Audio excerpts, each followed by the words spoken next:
बिस्मिल्लाहिर्रहमानिर्रहीम।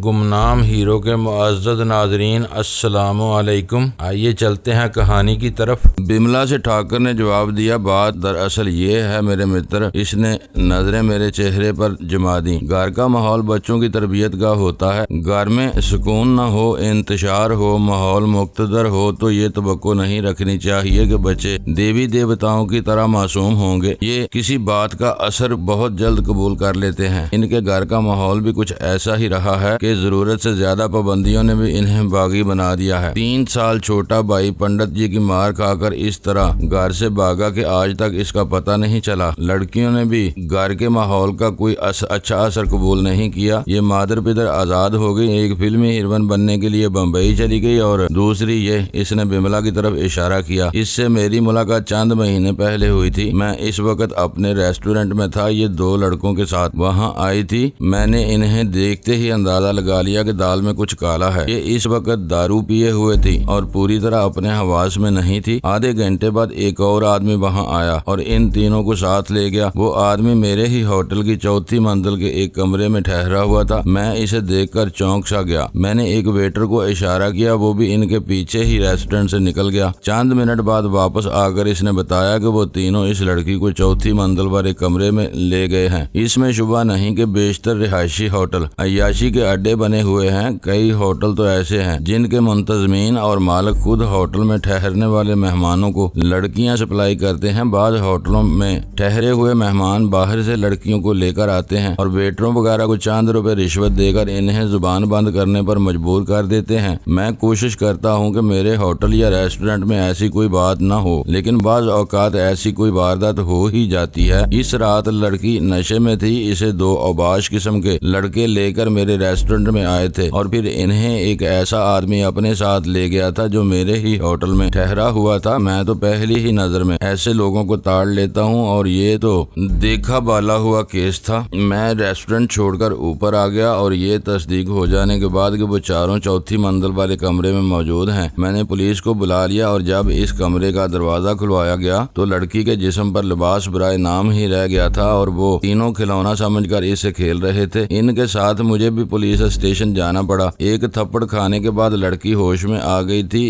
इसने अपनी गलती का एतराफ कर लिया। इन दोनों में से एक लड़का इसका क्लास फेलो था और दूसरा इसका दोस्त। वो दोनों इसे वर्गला कर ले आए थे। इसे जबरदस्ती शराब पिलाई गई। वो अपने हवास में नहीं रही कि वो दोनों इसे कहां कहां लिए फिरते रहे। इसे ये भी मालूम नहीं था कि वो इस होटल के कमरे में किस तरह आई थी। होश में आने के बाद लड़की ने जिल्लत और रसवाई के खौफ से अपने माँ बाप या घर वालों के बारे में कुछ नहीं बताया। ताहम इसके क्लास फेलो से मालूम हो गया कि वो एक महान पंडित की बेटी है। वो मिन्नत समाजत करने लगी कि इसके बाप को कुछ न बताया जाए और इसने घर जाने से ही इनकार कर दिया। न जाने क्यों इसने मेरे साथ जाने को तरजीह दी। इन तीनों आदमियों को हवालात में बंद कर दिया गया और मैं लड़की को अपनी जमानत पर अपनी हवेली में ले आया। मैं कोई पारसा या देवता नहीं हूँ, लेकिन इस लड़की के लिए मेरे दिल में कोई मैल नहीं आया। ये 2 दिन मेरे पास रही। मैं इसे समझाता रहा, दुनिया की ऊंच नीच से आगाह करने की कोशिश करता रहा। 2 दिन बाद ये चली गई और कई रोज बाद एक शाम मेरे होटल आ गई। बहुत देर तक मेरे पास बैठी रही और फिर इसके बाद हमारी दोस्ती हो गई। ये कई रोज तक मेरी हवेली में रह जाती है। पंडित जी ने इससे कुछ नहीं पूछा कि ये कहाँ गायब रहती है। ये इस महान पंडित की बेटी है जिसने मेरे खिलाफ भी बहुत जहर उगला था, मुझे मुसलों का पिट्ठू, दलाल और न जाने क्या क्या कहा था। अगर इसे मालूम हो जाए कि इसकी बेटी कई रोज तक मेरे पास रहती है तो शायद वो खुदकशी कर ले। ठाकर खामोश होकर बिमला की तरफ देखने लगा। मैंने भी बिमला की तरफ देखा। मेरा ख्याल था कि वो ठाकर की बातों का बुरा मान गई होगी, लेकिन इसके चेहरे पर ऐसे कोई तासरात नजर नहीं आए। इसके बरअक्स इसके होंठों पर खफीफ सी मुस्कुराहट थी। मैंने दीवार गिर घड़ी की तरफ देखा तो चौंक गया। रात के 3 बज रहे थे। ये तो गनीमत था कि यहाँ आने के थोड़ी देर बाद ही ठाकर ने टेलीफोन पर जानकी और रूपमती को इतला दे दी थी कि हम यहाँ हैं और वहाँ नहीं आएंगे। अच्छा भाई, मैं तो चला, नींद आ रही है। ठाकुर उठते हुए बोला, तुम भी इस कमरे में जाकर सो जाओ। इसने ये जुमला मुझे मुखातब करते हुए कहा था और साथ ही हाल की दूसरी तरफ एक कमरे की तरफ इशारा कर दिया। हाँ, नींद तो मुझे भी आ रही है। मैं भी उठ गया। मेरा ख्याल था कि मैं ठाकुर को सहारा देकर इसके कमरे तक छोड़ आऊंगा, लेकिन बिमला ने मुझसे पहले ही उठकर इसका बाजू अपने कंधों पर रख लिया और अपना एक बाजू इसकी कमर में हमायल कर दिया। दिया और इस तरह ठाकर को सहारा देकर इसके कमरे की तरफ ले जाने लगी। मैं चंद लम्हे इनकी तरफ देखता रहा, फिर इसी कमरे में आ गया जिसकी निशानदही ठाकर ने की थी। वो बहुत शानदार बेडरूम था। मैंने ट्यूबलाइट बुझाकर नाइट बल्ब रोशन कर दिया और बिस्तर पर लेट गया, लेकिन नींद मेरी आंखों से कोसों दूर थी। मैं करवट के बल लेटा बिमला के बारे में सोचता रहा। मुझे इस कमरे में आए हुए शायद आधा घंटा हुआ था। मैं सोने की कोशिश कर रहा था, लेकिन बिमला का ख्याल किसी तरह जहन से नहीं निकल रहा था। कितनी हसीन थी वो। कभी तो इसके बारे में सोचते हुए मेरे दिल में गुदगुदी सी होने लगती और कभी मैं उदास हो जाता। वो हालात का शिकार हुई थी। इसकी शख्सियत बिखर गई थी और ये भी गनीमत था कि इसे ठाकर बानोद सिंह जैसा दोस्त मिला था। अगर वो इन बदमाशों के हथे चढ़ जाती तो आज वो ना होती जो नजर आ रही थी। मैं ये सब कुछ सोच रहा था कि चिट की हल्की सी आवाज के साथ ही कमरे में तेज दूधिया रोशनी भर गई। मैंने जल्दी से मुड़कर देखा और इसके साथ ही मेरे दिल की धड़कन बेरब्त होने लगी। बिमला दरवाजे में खड़ी थी। इसके होंठों पर बड़ी दिलफरेब मुस्कुराहट थी। बिमला ने शायद मेरे चेहरे से मेरी अंदरूनी कैफियत का अंदाजा लगा लिया था। इसके होंठों की मुस्कुराहट गहरी हो गई। वो 2 कदम आगे बढ़ आई। वो मेरे चेहरे को देखते हुए बोली, चिंता मत करो, मैं तुम्हें कोई कष्ट नहीं दूंगी। इसके लहजे में बेबाकी थी। मैं जानती थी तुम सोए नहीं होगे, इसलिए मैं यहाँ आ गई। मुझे भी नींद नहीं आ रही, बातें करेंगे दोनों। वो बेतकल्लुफी से पलंग पर चढ़कर मेरे सामने आलती पालती मारकर बैठ गई। मुझे सीने में सांस रुकता हुआ महसूस होने लगा। इसके बैठने का अंदाज कुछ ऐसा था कि मेरे अंदर ऊपर से नीचे तक सनसनी की लहर सी दौड़ गई। मैंने दरवाजे की तरफ देखा जो चौपट खुला हुआ था। मेरे जहन में अजीब से ख्याल आ रहे थे। वो ठाकर बानोद सिंह की दोस्त थी और ठाकर मेरा मोहसन था। मेरी खातिर इसने बहुत कष्ट उठाए थे। इसका रेस्टोरेंट जला दिया गया था। इस पर कातलाना हमले हुए थे। वो जख्मी हुआ था। इसके धर्म के लोग इसकी जान के दुश्मन हो गए थे। बिमला के बारे में इसने मुझे सब कुछ बता दिया था। वो इसकी दोस्त थी और मैं सोच रहा था कि कोई ऐसी बात ना हो जाए जिससे ठाकर को नाराज होने का मौका मिले। मैं ठाकर की दोस्त हूँ, रखेल नहीं। बिमला ने जैसे मेरे ख्यालात पढ़ लिए थे। तुम कोई चिंता मत करो, इसने अगर मुझे तुम्हारे पास बैठे हुए देख भी लिया तो कुछ कहेगा नहीं। हम तो यहाँ बातें करेंगे, सिर्फ बातें। इसके होंठों की मुस्कुराहट कुछ और गहरी हो गई। एक बात बताओ, तुम मुझे देखकर इतने बेअक्ल क्यों हो रहे हो? क्या कभी किसी नारी को इतने करीब से नहीं देखा? वो वाकई बड़ी ज़हीन थी। इसने मेरी बेचैनी का अंदाजा लगा लिया था। नारियां तो मैंने बहुत देखी हैं, पर मुझ जैसी कोई नहीं देखी। इसने हंसते हुए मेरी बात काट दी। परंतु दूसरों से मुख्तलिफ तो नहीं, बिल्कुल वैसी हूँ जैसे दूसरी नारियां होती हैं। हाँ, तुम मुझे जरा बिगड़ी हुई कह सकते हो, पर मैं इतनी बिगड़ी हुई भी नहीं। हाँ, ये तो है, इतनी बिगड़ी हुई होती तो यहाँ ठाकर बानोद सिंह की हवेली में नजर न आती। मैंने अपने अंदर अंदरूनी कैफियत पर काबू पाने की कोशिश करते हुए कहा, मुझे अपने बारे में बताओ। वो मौजू बदलते हुए बोली, तुम्हारा नाम हिम्मत सिंह तो नहीं हो सकता? सारे शहर में तुम्हारा चर्चा है, तुम मुसलमान हो। राजकुमारी रूपमती से तुम्हारी दोस्ती है और ये दोस्ती ही इन हंगामों का बायस बनी है। क्या वाकई अब तुम भी किसी पंडित की तरह सोचने लगी?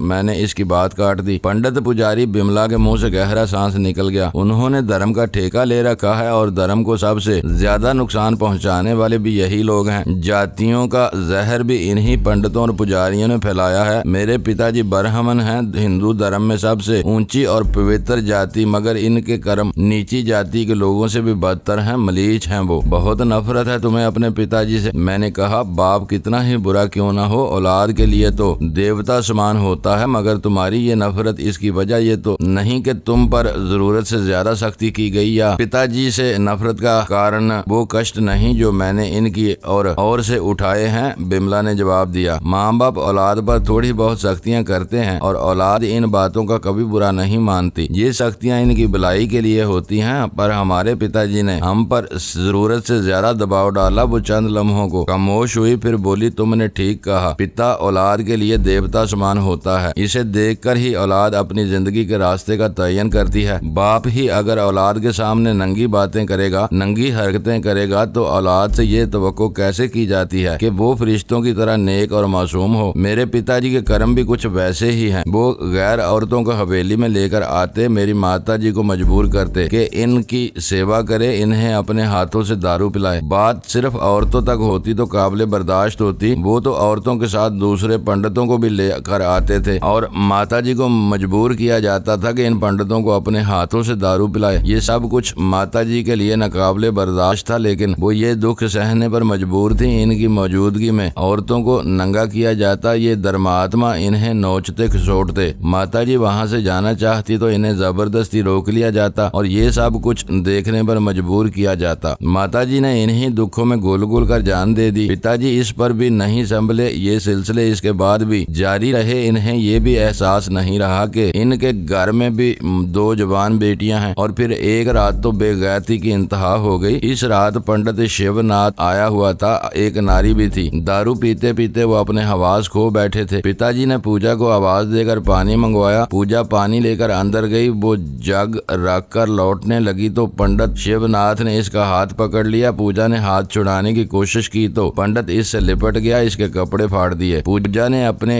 आप को छुड़ाकर भागने की कोशिश की तो पिताजी ने इसका रास्ता रोक लिया और कहा, मेरे दोस्त को खुश कर दो पुत्री। शिवनाथ महान पंडित हैं, शहर के सबसे बड़े मंदिर के पुरोहित हैं। ये खुश हो जाएंगे तो तू अपनी गद्दी मुझे दे देंगे। दारू के नशे में बाप अपने हवास खो बैठा था और इसे ये भी होश नहीं रहा था कि वो अपनी बेटी से क्या कह रहा है। पूजा किसी न किसी तरह अपने बाप को बचाकर वहाँ से निकल आई और मुझे साथ लेकर एक कमरे में बंद हो गई। वो रात भर रोती रही और अगले रोज सुबह ही बम्बई चली गई। मुझे भी इसने खबरदार कर दिया था कि मैं अपना बंदोबस्त कर लूं, वरना मेरा बाप किसी दिन अपने ही हाथों मुझे नंगा कर देगा। पूजा चली गई। इसने अपनी जुबान बांध रखी थी। मैंने भी अपने होंठ सी लिए थे। अगर लोगों को पता चल जाता कि पाप और पुण्य पर लंबे लंबे भाषण देने वाले पंडित राम स्वरूप के अपने कर्म क्या हैं तो इसकी बोटियां नोचकर कुत्तों को खिला देते। ये हैं हमारे धर्मचारियों के करतूत। बिमला ने गहरा सांस लिया और फिर बात जारी रखते हुए बोली, अपने पिता का असल रूप देखकर मुझे इससे शदीद नफरत हो गई।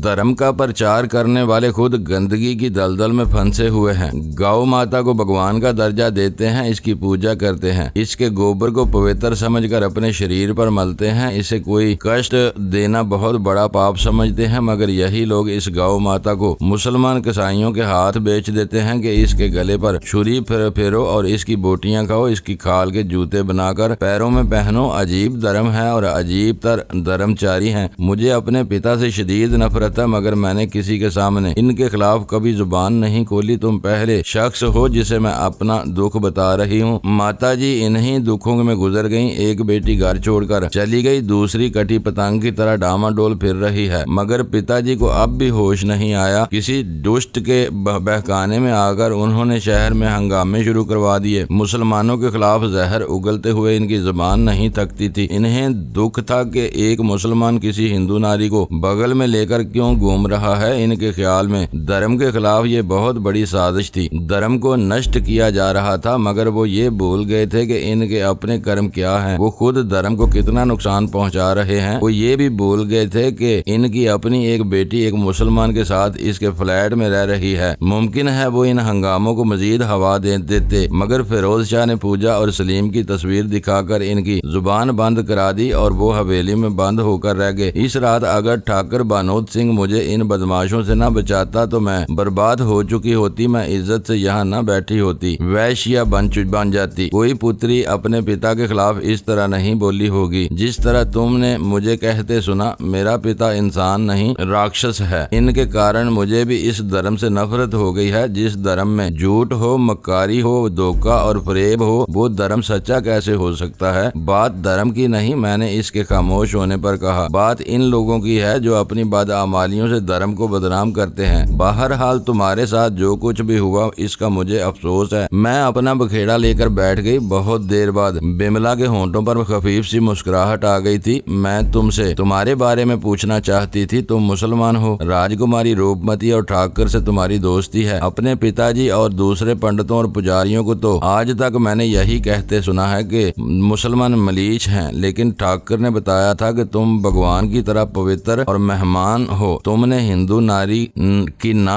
सिर्फ इज्जत बचाई बल्कि कई मर्तबा इसकी जान की रक्षा भी की। ये तुम्हारी महानता है कि तुम एक हिंदू नारी के लिए एक खतरनाक युद्ध लड़ रहे हो। मैं महान नहीं, महानता तो इन लोगों की है जो सच्चाई के रास्ते पर मेरा साथ दे रहे हैं। मैंने जवाब दिया, ये मेरी खुशकिस्मती है कि तुमसे मुलाकात हो गई। बिमला ने कहा, मैं इस औरत से भी मिलना चाहूंगी जिसने तुम्हारे लिए अपना घर बार और सब कुछ छोड़ दिया और तुम्हारे साथ कई वर्षों से मारी मारी फिर रही है। जानकी, मैं मुस्कुरा दिया। वो मेरी बहुत अच्छी दोस्त है। इसने वाकई मेरे लिए बहुत बहुत कष्ट उठाए हैं, मैं तुम्हें इससे जरूर मिलाऊंगा, लेकिन अब ये बताओ कि तुम यहाँ से जाने का क्या लोगी? पहली ही मुलाकात में तंग आ गए हो। मैं तो तुमसे बहुत सी बातें करना चाहती हूँ, बिमला ने कहा। सारी बातें एक ही मुलाकात में खत्म हो गई तो दूसरी मुलाकात में क्या करोगी? मैंने इसके चेहरे पर नजरें जमाते हुए कहा। तुम्हें देखती रहूंगी, लेकिन खैर। इसने गहरा और लंबा सांस लिया। तुम कहते हो तो मैं इस वक्त चली जाती हूँ। इसने बैठे बैठे दोनों हाथ सर से ऊपर उठाकर एक खौफनाक किस्म की अंगड़ाई ली और बेड से उतर गई। चंद लम्हे मेरी तरफ देखती रही, फिर हाथ हिलाती हुई बाहर निकल गई। जाने के बाद वो तेज रोशनी का बल्ब बुझाना नहीं भूली थी। मैं नाइट बल्ब की नीलगू रोशनी में बेड की पुश्त से टेक लगाए नीम दराज देर तक बिमला और इसके पंडित बाप के बारे में सोचता रहा। अगर बिमला ने अपने बाप के बारे में झूठ नहीं बोला था तो वो वाकई बहुत बेगैरत आदमी था, जिसे अपनी बेटियों की इज्जत का भी ख्याल नहीं था। और मेरा ख्याल है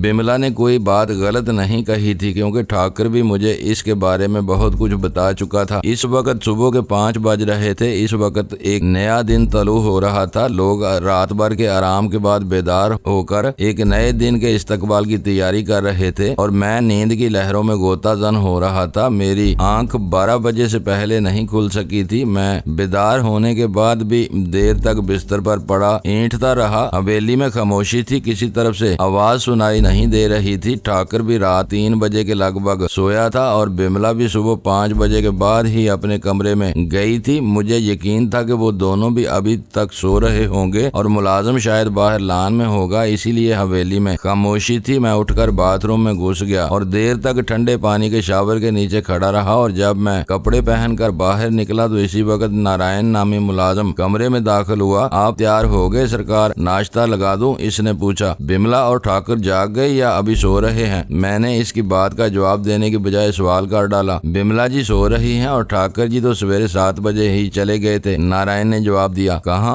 होटल? मैंने सवालिया निगाहों से इसकी तरफ देखा। होटल नहीं सरकार, नारायण बोला। किसी ने छोटे सरकार की हत्या कर दी है, ठाकर जी वहाँ गए हैं क्या? मैं उछल पड़ा। तुम्हारा मतलब है कि श्याम सुंदर? जी सरकार, नारायण ने सर हिला दिया। वो न जाने कब से जब्त किए बैठा था। इसकी आंखों में रुके हुए सैलाब का बंद टूट गया और आंसू बह निकले। इसने हत्या की डॉक्टर श्याम सुंदर की? कौन था वो? मैंने पूछा। मेरे दिमाग में धमाके से होने लगे थे, सीने में तूफान करबटें लेने लगा। पता नहीं सरकार, वो कौन संग दिल था। बहू रानी पार्वती देवी भी बहुत घायल हुई है, सुना है। इन्हें अस्पताल भेज दिया है। मैं चंद लम्हे नारायण की सूरत देखता रहा, फिर कमरे से निकल आया। हालनुमा कमरे में बिमला से सामना हो गया। इसके जिस्म पर शब ख्वाबी का ढीला ढाला लिबास था, बाल बिखरे हुए और आंखें सुरख थी। चेहरा सुता हुआ था। वो अभी अभी सोकर उठी थी और गालबन इस वक्त भी इसके दिमाग पर नींद का खुमार तारी था। इसने दोनों हाथ जोड़कर मुझे प्रणाम किया और मुस्कुराते हुए बोली, कहाँ चल दिए श्रीमान जी सवेरे सवेरे? इस वक्त दोपहर हो रही है बिमला। मैंने कहा, मैं एक जरूरी काम से जा रहा हूँ, तुम नाश्ता कर लो। मैं वहाँ रुके बगैर बाहर आ गया। ठाकर की जीप मौजूद थी, अलबत्ता वो कार गायब थी जो रात को मैंने पोर्टिको में खड़ी देखी थी। जीप का अगला एक टायर फटा हुआ था। गुज़श्ता रात रामो वगैरह ने हमें सुनसान सड़क पर रोकने के लिए गोली चलाकर टायर ब्रस्ट कर दिया था और इनके फरार के बाद जीप को मैं ही चलाता हुआ हवेली तक लाया था। और मेरा ख्याल था कि ट्यूब तो बिल्कुल खत्म हो चुकी होगी, अगरचे जीप के पिछले हिस्से में एक फाजल टायर मौजूद था, मगर मेरे पास इतना वक्त नहीं था कि टायर तब्दील कर सकता। गेट से बाहर निकलते हुए मैंने पीछे मुड़कर देखा। बिमला बरामदे में खड़ी उलझी हुई नजरों से मेरी तरफ देख रही थी। मैं गेट से निकल आया और तेज तेज कदमों से एक तरफ चलने लगा। इत्तेफाक से चंद गज का फासला तय करने के बाद ही दाएं तरफ के मोड़ से एक खाली टैक्सी सामने आ गई। मैंने हाथ के इशारे से टैक्सी रुकवा ली और बड़ी उजलत में दरवाजा खोलकर पिछली निशिस्त पर बैठ गया। कहाँ चलना है हुक्म? ड्राइवर ने सामने लगे हुए आईने में देखते हुए कहा। टैक्सी का मीटर ठीक नहीं है, भाड़े का आप ख्याल रखना। मेरा दिमाग बना गया। दुनिया भर के टैक्सी ड्राइवर एक जैसे ही थे। ये लोग कभी मीटर दुरुस्त नहीं रखते, किराया ज्यादा वसूल करते हैं और बख्शिश अलग से तलब करते हैं। लेकिन इस वक्त मैं मीटर पर इससे बहस नहीं कर सकता था। कहाँ जाने का है हुक्म? ड्राइवर ने पूछा तो मैं चौंक गया। गुज़श्ता रात डॉक्टर श्याम सुंदर के बारे में बातें करते हुए ठाकर ने बताया था कि इसका क्लिनिक रामबाग में है और करीब ही किसी बंगले में रिहाइश भी है। रामबाग बहुत बड़ा इलाका था और मुझे कुछ अंदाजा नहीं था कि श्याम सुंदर का बंगला किस तरफ है। पुलिस स्टेशन मेरे मुंह से गैर इरादी तौर पर निकल गया। रामबाग के इलाके को जो थाना लगता है वहाँ चलो। ड्राइवर ने मुड़कर मेरी तरफ देखा और फिर संभल कर बैठते हुए टैक्सी आगे बढ़ा दी। पुलिस स्टेशन तक पहुंचने में 15 मिनट से ज्यादा नहीं लगे। इमारत के सामने टैक्सी रुकते ही मैं दरवाजा खोलकर नीचे उतरा और ड्राइवर को इंतजार करने का कहकर तेज तेज कदम उठाता हुआ इमारत में दाखिल हो गया। बरामदे में मुसल्ला संतरी ने मेरा रास्ता रोक लिया। किसको मिलने का है श्रीमान जी? इसने घूरती हुई नजरों से मेरी तरफ देखा। कोई ऑफिसर, मैंने कहा। वो दरअसल ठाकर बानोद सिंह के भाई की हत्या हो गई है। ठाकर मेरा मित्र है मगर मुझे इसके बंगले का पता मालूम नहीं है। कोई ऐसा आदमी जो मुझे वहां तक पहुंचा सके। ओह, संतरी ने एक बार फिर मुझे घूरा। 1 मिनट रुको, मैं देखता हूँ। संतरी अंदर चला गया। मैं वहीं खड़ा इधर उधर देखने लगा। तकरीबन 2 मिनट बाद संतरी वापस आया तो इसके साथ एक सादा पोश भी था। इसको साथ ले जाओ हुक्म, संतरी ने कहा। मगर मेरा ख्याल है डेड बॉडी को अस्पताल भेज दिया गया होगा। मैं इस आदमी के साथ बाहर आ गया। मैं तो पिछली सीट पर बैठ गया और वो आदमी आगे वाली सीट पर विराजमान हो गया और ड्राइवर को रामबाग पैलेस होटल की तरफ चलने को कहा। टैक्सी हरकत में आकर सड़कों पर फराटे भरने लगी और फिर मैं डॉक्टर श्याम सुंदर के बारे में सोचने लगा। इसे किसने कत्ल किया था? इसकी बीवी पार्वती अभी तक जिंदा है या वो भी खत्म हो चुकी है? टैक्सी एक झटके से रुकी तो मैं अपने ख्यालात से चौंक गया। इस बंगले के सामने बहुत से लोग जमा थे। गेट पर 2 पुलिस कांस्टेबल खड़े थे। कुछ लोग अंदर भी नजर आ रहे थे। सादा पोछ साथ होने की वजह से गेट पर तैनात कांस्टेबलों ने मुझे नहीं रोका। मैं बरामदे में पहुंचा तो अंदर की राहदारी में विक्रम होटल के असिस्टेंट मैनेजर भारत भूषण को देखकर आगे बढ़ गया। इसने भी मुझे पहचान लिया और तेज तेज कदम उठाता हुआ मेरी तरफ आ गया। इसका चेहरा रंजो मलाल की तस्वीर बना हुआ था। ठाकर कहाँ है और श्याम सुंदर? अस्पताल। भारत भूषण ने मुझे बात पूरी करने का मौका नहीं दिया। डेड बॉडी 2 घंटे पहले अस्पताल भेज दी गई थी और पार्वती भाभी को भी वो शदीद घायल है। ठाकर भी वहीं है। इसी दौरान में एक सब इंस्पेक्टर हमारे करीब आ गया। इसके हाथ में एक क्लिप बोर्ड था जिस पर लगे हुए कागजात पर वो रिपोर्ट मुरतब कर रहा था। इसने मेरे बारे में पूछा तो भारत भूषण ही ने बताया कि मैं ठाकर बानोद सिंह का करीबी दोस्त हूँ। सब इंस्पेक्टर ने मुझसे चंद सवालात किए। कुछ बातें मैंने इससे पूछी और फिर वो मुझे श्याम सुंदर के बेडरूम में ले गया। बेडरूम के दरवाजे के सामने राहदारी के फर्श और दीवारों पर खून के चींटे नजर आ रहे थे और जब मैंने अंदर दाखिल हुआ तो मेरी रूह तक कांप उठी। हर चीज उलट पलट नजर आ रही थी। डबल बेड की सफेद चादर खून में भीगी हुई थी। हर तरफ खून ही खून था। कोई चीज ऐसी नजर नहीं आ रही थी जिस पर खून के छींटे या धब्बे न हो। बेड से जरा हटकर कालीन पर भी बहुत सा खून बहुत बड़ा दबा था। लगता था जैसे कुछ देर पहले यहाँ खून का बहुत बड़ा तालाब था जो कालीन में जज़ब हो गया था। ये सूरत हाल देखकर ये बात कही जा सकती थी जैसे किसी बकरे के गले पर छुरी फेर कर छोड़ दिया गया हो। मैंने जिंदगी में बहुत खून देखा था लेकिन न जाने क्या बात थी कि यहाँ की सूरत हाल देखकर मेरा कलेजा मुंह को आने लगा। मैं बाहर आ गया और बरामदे में रुककर ताज़ा हवा में गहरे गहरे सांस लेने लगा। कौन से अस्पताल में ले गए हैं? मैंने पूछा। भारत भूषण से पूछा। वो भी मेरे साथ ही बाहर आ गया था। सवाए जय सिंह अस्पताल, भारत भूषण ने जवाब दिया। वो कुछ और भी कहना चाहता था मगर मैं इसकी पूरी बात सुने बगैर तेज तेज कदम उठाता हुआ कोठी से बाहर आ गया। इस मर्तबा वो सादा लिबास वाला मेरे साथ नहीं था। मैंने टैक्सी में बैठकर ड्राइवर को अस्पताल का नाम बता दिया और सीट की पुश से टेक लगाकर आंखें बंद कर ली। मैं ठाकर के बारे में सोच रहा था। डॉक्टर श्याम सुंदर से इसका कोई खूनी रिश्ता नहीं था। वो इसके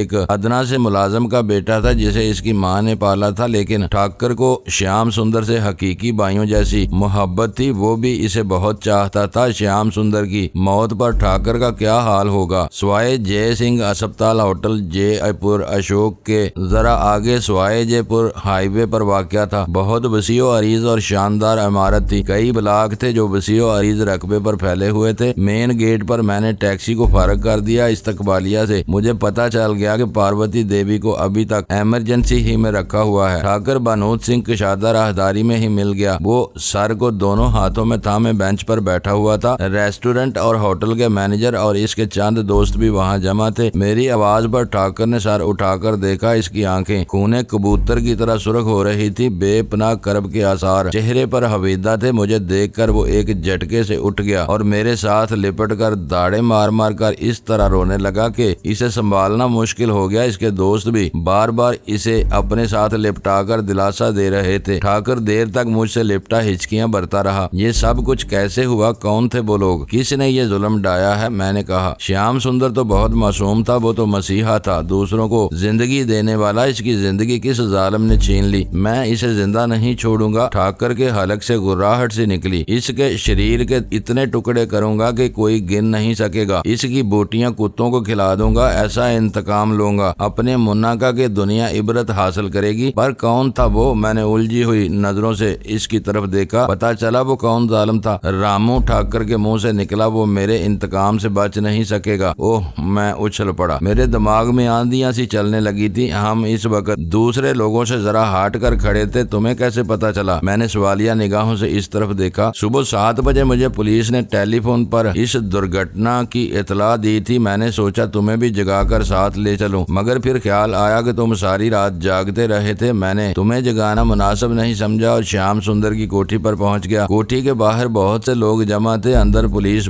भरी हुई थी। पड़ोस के बंगलों के 2-3 आदमी भी मौजूद थे। श्याम सुंदर की लाश देखकर मैं वक्ती तौर पर अपने हवास खो बैठा था। पार्वती की दिशा भी बहुत बुरी थी, वो बहुत घायल थी। मेरे आने के थोड़ी ही देर बाद पार्वती को अस्पताल भेज दिया गया ताकि इसका जीवन बचाया जा सके। श्याम सुंदर के पड़ोसी ने बताया कि सुबह 6 बजे दूध वाले ने इन्हें जगाकर बताया कि बार बार घंटी बजाने के बावजूद कोई दूध लेने के लिए बाहर नहीं आ रहा। इसने किसी गड़बड़ का शुबा जाहिर किया तो पड़ोसी दूध वाले के साथ गेट फांद कर अंदर आ गया। बरामदे वाला दरवाजा थोड़ा सा खुला हुआ था। वो श्याम सुंदर को पुकारते हुए अंदर दाखिल हो गए और बेडरूम का मंजर देखकर कांप उठे। बेड के करीब कालीन पर श्याम सुंदर की जख्मों से चूर लाश पड़ी हुई थी। पार्वती भी इसके करीब ही पड़ी थी। इसका सार श्याम सुंदर के पैरों पर था। पार्वती भी बहुत घायल थी। पड़ोसी पहले तो ये समझा कि वो भी खत्म हो चुकी है, लेकिन वो जिंदा थी। इन दोनों ने इसे उठाने की कोशिश की तो पार्वती ने आंखें खोल दी। इसके होंठों से सिर्फ रामू का लफ्ज निकला और वो बेहोश हो गई। पड़ोसी ने अपने बंगले से पुलिस को इतला दे दी। पुलिस ने यहाँ की सूरत हाल देखकर मुझे फोन कर दिया और मैं फौरन ही यहाँ पहुँच गया। आओ मैं तुम्हें दिखाऊं इस राक्षस ने मेरे भाई की क्या हालत की है। ठाकर मुझे लेकर एक कमरे की तरफ बढ़ गया। दरवाजे पर एक मुसल्लह पुलिस कांस्टेबल मौजूद था। इसने हमें नहीं रोका। कमरे की फजा बर्फ खाने की तरह सर्द थी। पहियों वाले स्ट्रेचर पर एक लाश चादर से ढकी हुई थी। चादर अगरचे सफेद थी, लेकिन इस पर खून के इतने धब्बे थे कि सफेदी खत्म होती लग रही थी। ठाकर ने चादर हटा दी और मैं कांप कर रह गया। श्याम सुंदर के जिस्म पर कोई लिबास वगैरह नहीं था और लाश पर इतने जख्म थे कि मेरे लिए इन्हें गिनना मुमकिन नहीं था। ठाकर झुककर इसकी पेशानी पर बोसा दे रहा था। इसकी आंखों से एक बार फिर आंसू बह निकले थे और वो सिसकियां ले रहा था। मैंने बड़ी आहिस्तगी से इसे अलग हटाया और लाश को चादर से ढक दिया। मैं ठाकर को लेकर सर्द खाने से बाहर आ गया। राहदारी में बहुत से लोग जमा थे। इनमें से 1-2 जाने पहचाने चेहरे भी नजर आए, लेकिन इस वक्त मुझे याद नहीं आ सका कि वो कौन थे और मैंने इन्हें कहाँ देखा था। एक पुलिस ऑफिसर ठाकर को बाजू से पकड़कर एक तरफ ले गया और देर तक इसे सरगोशियों में बातें करता रहा। मैं दीवार से टेक लगाए खड़ा इधर उधर देख रहा था। अचानक मुझे एक और ख्याल आ गया। राहदारी में बहुत से लोग जमा थे। इनमें श्याम सुंदर और ठाकर के दोस्त भी थे और पार्वती के रिश्तेदार भी।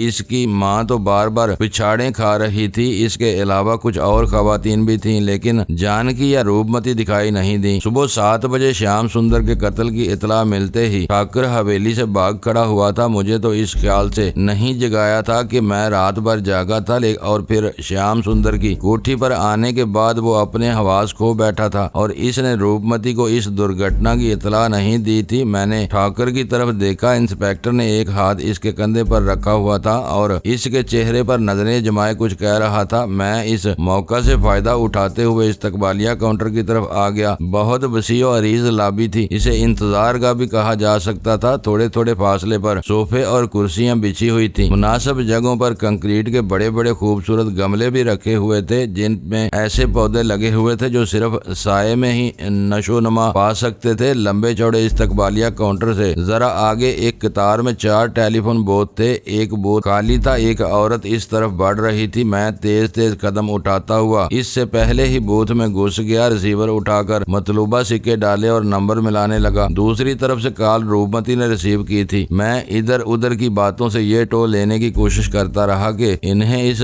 सानहे की इतला मिली थी या नहीं। ठाकर ने रात ही को फोन पर इसे रामू से झड़प के बारे में बता दिया और इस वक्त रूपमती मेरी और ठाकर की खैरियत दरियाफ्त कर रही थी। इसकी बातों से अंदाजा हो गया कि डॉक्टर श्याम सुंदर के कत्ल की इसे कोई खबर नहीं थी। एक बुरी खबर है रूपमती, मैंने असल मौजू पर आते हुए कहा। कहो, मैं सुन रही हूँ, रूपमती ने कहा, लेकिन भगवान के लिए कोई ऐसी खबर मत सुनाना जिसे मैं बर्दाश्त न कर सकूं। बात कुछ ऐसी ही है लेकिन बर्दाश्त करना पड़ेगा, मैंने कहा और फिर मुनासिब अल्फाज में इसे डॉक्टर श्याम सुंदर के कत्ल के बारे में बताने लगा। रूपमती तफसील जानना चाहती थी। मुझे जितना मालूम था मैंने इसे बता दिया और फिर फोन बंद करके मैं बूथ से बाहर आ गया। जब मैं राहदारी में पहुंचा तो पार्वती को इमरजेंसी रूम से बाहर लाया जा रहा था। वो पहियों वाले स्ट्रेचर पर बेहोश पड़ी थी। इसका जिस्म सफेद चादर से ढका हुआ था, अलबत्ता चेहरे पर चादर नहीं थी। खून ज्यादा बह जाने की वजह से इसका चेहरा सफेद हो रहा था। वार्ड बॉयज स्ट्रेचर को धकेल रहे थे और एक नर्स ने खून की वो बोतल ऊपर करके उठा रखी थी जिससे मुंसलिक रबड़ की पतली सी नलकी से कतरा कतरा खून पार्वती के जिस्म में मुंतकिल हो रहा था। स्ट्रेचर को पार्वती के रिश्तेदारों ने घेर रखा था। इसकी माँ तो दाढ़े मार मार कर रो रही थी और दो औरतों ने इसे बड़ी मुश्किल से संभाल रखा था। पार्वती के पिता राणा ऐश्वर्य सिंह ठाकर को सहारा दिए चल रहा था। इन दोनों की हालत खासी अबतर थी। पार्वती को एक प्राइवेट रूम में पहुंचा दिया गया। तकरीबन आधे घंटे बाद जब डॉक्टर कमरे से निकला तो राणा ऐश्वर्य सिंह और ठाकर को तसल्ली देते हुए बोला, मरीजा अब खतरे से बाहर है, तशवीश की कोई बात नहीं, इसे शाम तक होश आ जाएगा। राणा और ठाकर कमरे से चले गए। मैं बाहर खड़ा रहा। थोड़ी ही देर बाद जानकी और रूपमती भी पहुंच गईं। रूपमती की आंखें रो रो कर सुर्ख हो रही थी। यहाँ मैंने हर शख्स की आंखों को अशक बार देखा था। इससे अंदाजा हुआ कि लोग डॉक्टर श्याम सुंदर को भी कितना चाहते थे। जानकी और रूपमती कमरे में चली गईं। दो मुसल्ला पुलिस कांस्टेबल भी दरवाजे पर खड़े हो गए थे।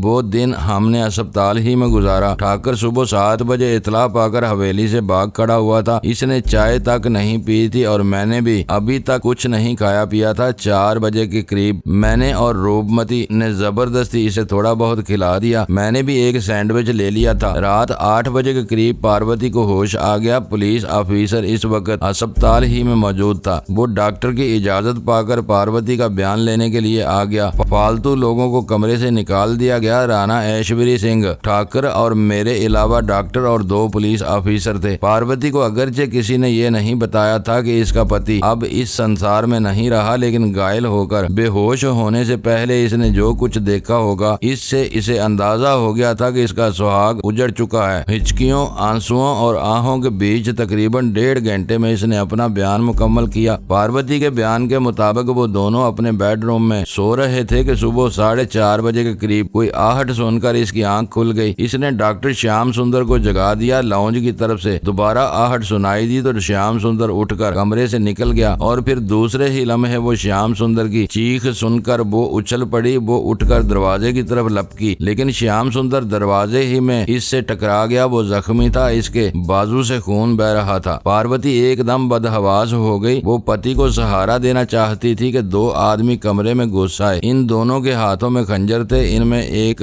लंबे कद का मालिक था। इसकी नाक पर बैंडेज लगी हुई थी। इसने पार्वती को धक्का देकर एक तरफ गिरा दिया और श्याम सुंदर पर खंजर से हमला कर दिया। पार्वती इसे बचाने के लिए लपकी। इस मर्तबा दूसरे आदमी ने इसे एक तरफ पटक दिया। जख्मी नाक वाला श्याम सुंदर पे दर पे खंजर के वार कर रहा था और वो इसे बचाने के लिए बार बार लपक रही थी। इस तरह वो कई बार खुद भी खंजर की जाद में आई। जख्मी होने के बावजूद वो अपने पति को बचाने की कोशिश करती रही। जख्मी नाक वाले ने इस बार बराह रास्त पार्वती पर खंजर से वार किया। मुअज़्ज़ज़ नाज़रीन, लाइक करें, शेयर करें और कमेंट्स बॉक्स में पाक आर्मी जिंदाबाद, पाकिस्तान पाइंदाबाद का नारा जरूर दर्ज करके अपने मुल्क पर फख्र करें और पाकिस्तान की बुनियादें मजबूत करने में अपना किरदार अदा करें। वीडियो देखने का शुक्रिया।